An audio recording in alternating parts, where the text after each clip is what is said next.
I'm Owen Bigland. This is the Inside Edge video blog. Okay, time to revisit a blog here on the differences, the pros and cons of detached living versus strata living, townhomes and condos. Both have their pros, both have their cons. No one size fits all.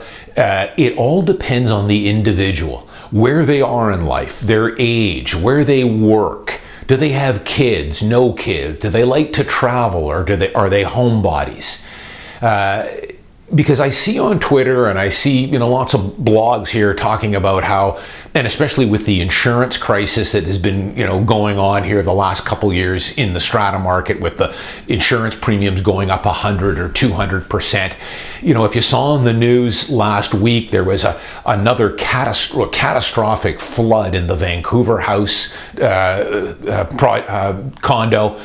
We're talking several $1 million. A pipe broke on the 20th floor and went all the way down to the parking level. This is common. I mean, these pipes breaking, or the big one, of course, is the sprinklers. Somebody hanging something or bumping a sprinkler. You can run $1 million of damage in a blink of an eye on these. But of course, people will step in and say, why would anyone want to live in a shoebox where you're paying through the nose for the insurance and you got all the strata fees and everything else? Well, don't count condos and stratas out. There are good ones, there's okay ones, and then of course there's stuff that I wouldn't touch with a 10-foot pole for a variety of reasons, but I don't sell my clients into those.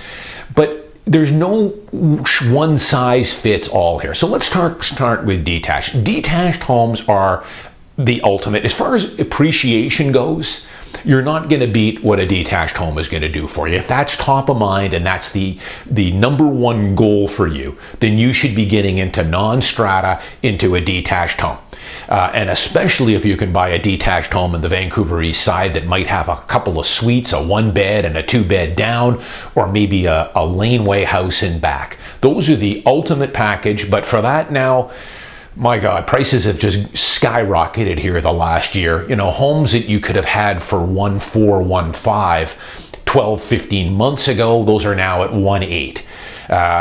Vancouver, good newer home, Vancouver specials with a suite and a laneway house, that I was selling in the 1.7, 1.8s. Now those are going for 2.5, 2.6 all day. But that is the ultimate package, a detached home. A lot of advantages to it, no strata fees. You can have a mortgage helper or several mortgage helpers. It's the dirt. That's what appreciates with real estate. Even with condos, remember, condos are going to appreciate as well. But it's not really the condo, the structure, the tower that's appreciating. That's actually depreciating every year. But the dirt that Yaletown condo is sitting on is going up. And that's valuable dirt being in downtown Vancouver. But detached living, I have lived in everything. I have lived in detached homes, large detached homes, medium-sized detached homes. I've lived in townhomes and I've lived in condos. And I've enjoyed my time in all of them. They all have their benefits and their drawbacks. Detached homes, for me living in them, the privacy you have, the backyard, you've got space for days. They definitely appreciate. I did very well on my last detached home that I had. I sold back in 2017. I had lived in it for about 11 years and did incredibly well on it, beyond my wildest dreams. But it did have some drawbacks. I was in an endless battle with raccoons. They ate through a cedar shake roof that I had and did a lot of damage, and then I had to get that roof replaced. They're getting into my garage. The lawn care, I had to have I didn't like mowing my lawn. I was busy. If you went away, I had a landscape guy that would mow and take care of my lawn and all the landscaping. The insurance isn't cheap on a detached home. Don't let anybody tell you otherwise. Insurance is expensive on a detached home to insure everything. Hot water tank goes, but it's got a lot of great things. Of course, when you leave for vacation, you got to get a neighbor to pick up your mail and keep an eye on your house. But space for days, privacy, superior appreciation. Condos, again, condos, they're not all created equal. You've got to do your due diligence. I've done many blogs on the main thing you want to focus on when you're buying a condo is the strata corporation you're buying into.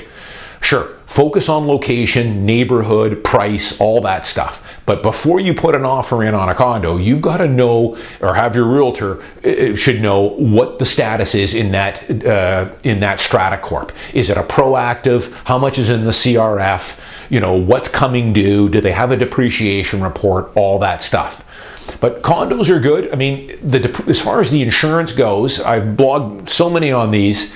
The worst is over, I can tell you now, on the insurance crisis. All the Stratas that I own and all the ones that I've been working with that have renewed in the last 6 months, we're not seeing these 100% increases, as I blogged about last year. We're back to normal increases now. You know, they're going up 4 or 5%, which is normal. And as I said, once we get a handle on starting to do some water prevention, being diligent about it, being diligent about the sprinkler heads, putting cages on them, replacing the hoses with braided lines, Stratas now are becoming a lot more active in educating owners and your tenants on the hazards of water. Once you start to see claims going down, which they should, you'll probably start to see those insurance rates going back down a bit. We'll see where it goes. But all stratas are not created equal, but there's a lot of advantages to strata living. I'm currently living in a strata, and I have no intention of ever going back to a detached house because I'm in my 50s now. It's a lifestyle thing. I enjoy being downtown where I can walk to 100 different restaurants. I don't have to climb and get in my car to go anywhere. I can walk to my fitness club. I can walk down to the bar here to get a drink if I want. I can walk to a Canucks game or a concert. There's a lot to be said for that.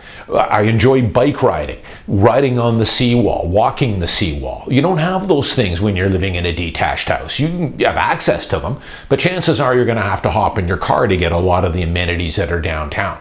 So a lot of it has to do with lifestyle, where people are. So don't count out condo living. It's got, you know, a lot of benefits that I think a lot of people who criticize condos and have bought a detached house overlook. You know, the other thing too, I mean, a lot of it is lifestyle. If you're, living or working downtown, let's say you're in the tech sector and you've got an office in Gastown or Yaletown, you know, it's awfully nice to be living downtown and walking or riding your bike to work or hopping an Uber to go out for dinner. You know, that's a little tougher if you're living out in Langley or Burnaby or Richmond and having to commute in every day. I know the whole work from home thing right now, but that's not going to be here permanent. I know some people think it is, and it might be a hybrid, but I think that people are going to be back in offices probably sooner than later. Probably by this time next year, you might be having to come back into the office on at least a part-time basis.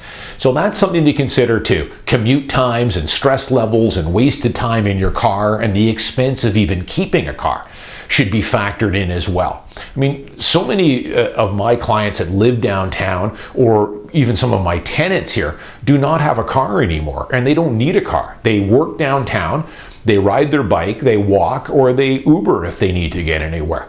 And there's a lot to be said for that. I mean, the cost of keeping a car, probably with insurance and everything else, can be $8,000 to $10,000 a year. So condos have a real advantage over detached living, but of course detached living has a lot of huge advantages too. No, there's no one size fits all. It all depends on where you work. Do you have kids? How much space do you need? Where you are in life?